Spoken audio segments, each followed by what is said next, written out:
Hello everyone, this is Corey Mitchell with TradeThatSwing.com. This is your quick stock market outlook for the week of August 29th. We have conflicting signals out there this week. That basically means I'm going to reduce my position size. I will still be taking long trades, but if usually you put X amount into a trade, I'm going to cut that in half. Or if you're usually risking 1% of your account, I'd cut that in half. If you're usually putting 5 grand, 10 grand, 20 grand into a trade, whatever it is, cut it in half. And that's basically what I'm doing, looking for contraction patterns, cup and handle patterns. You can see those articles linked to in this article. Also, I had posted a couple new ones. So I posted a best swing trading stocks list and what I'll short name the Tater strategy or trend ATR strategy. So the best swing trading stocks list you can find under stocks, best swing trading stock list. It's right there. And we can just see some really strong ones. These work better for quick pullbacks and then trading the pops higher. If you're interested in a strategy for that, you can go to Stocks, Swing Trading Lessons, and it's this one, Trend Trading Strategy for High Momentum Stocks, ATR-based entries and exits. And really simple, it's basically we're going long when the price moves above this indicator, if you wanted to short, you could, but in these conditions, I probably wouldn't be going short right now. We're still a little bit more long biased than short, but pretty simple, systematic type strategy. So you can learn all about that in that article. Again, I'll link to from this article. How the indexes are doing: NASDAQ 100, S&P 500, NYSE Composite, Russell 2000. They each tell us a little bit of a different story about the market, how these different areas are doing.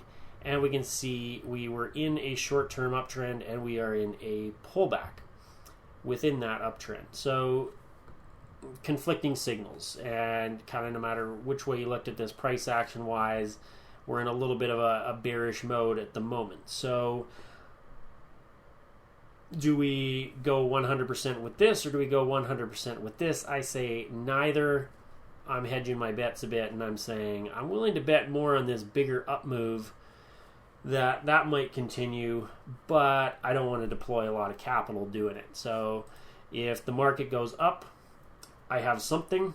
If the market goes down, I don't have a lot of exposure. And that's the way I like to play these when I have what's called being in conflict. As for the market health indicators, we can see same thing if we zero in here. This was a pretty minor pullback until this day, which was really big and gave us the thumbs down for two of the market health indicators. So we're still good.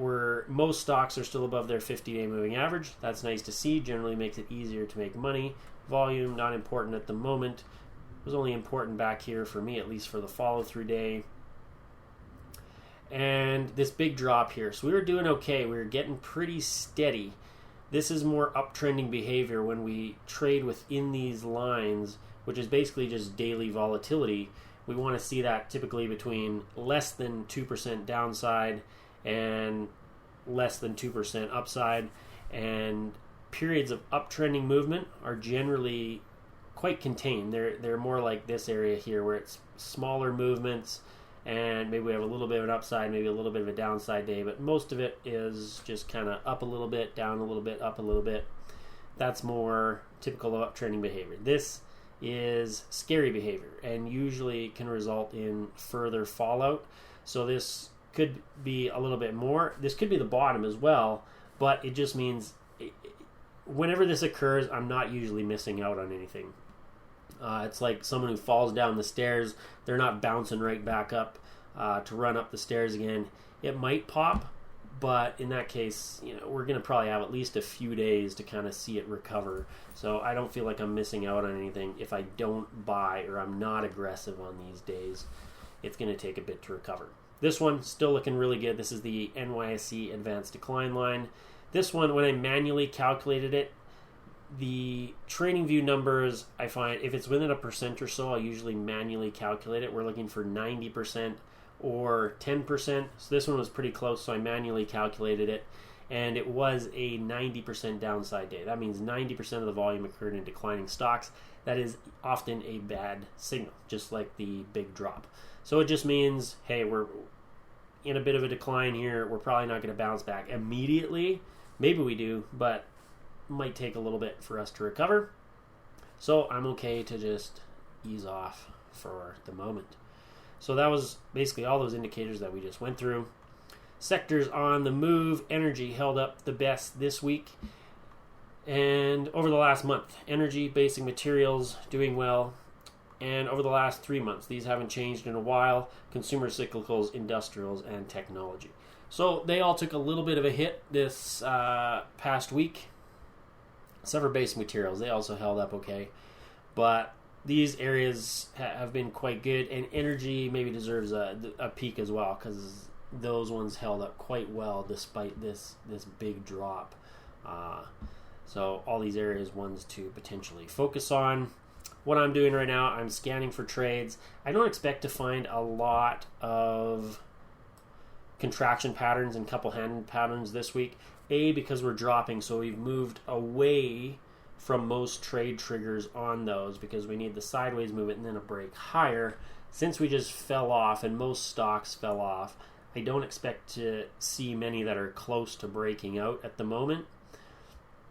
Also from prior weeks, we'd had this strong run up, so we weren't seeing a lot that had moved sideways long enough. So that we might see a few this week, but I'm really expecting a short swing, a brief swing trading list where we just don't have many names on it. So that's to be expected. As we can see, we're pulling back. So that protects me as well. It's just we're not going to have that many trading signals this week. There's also the potential to use this strategy, as I talked about. So these ones, there's a couple that are close to triggering. You can pull those up. The strategy is defined. So it might be a couple of those trades this week on the short side or the long side. That one has short setups and long setups.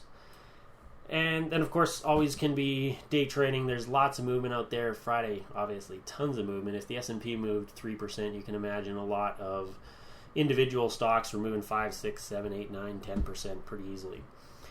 And just our work on a day trading stock course. Going to try to get that out as quickly as possible, hoping for October. So stay tuned for that. That is your weekly market update. Stay safe out there this week. And until next week, happy trading.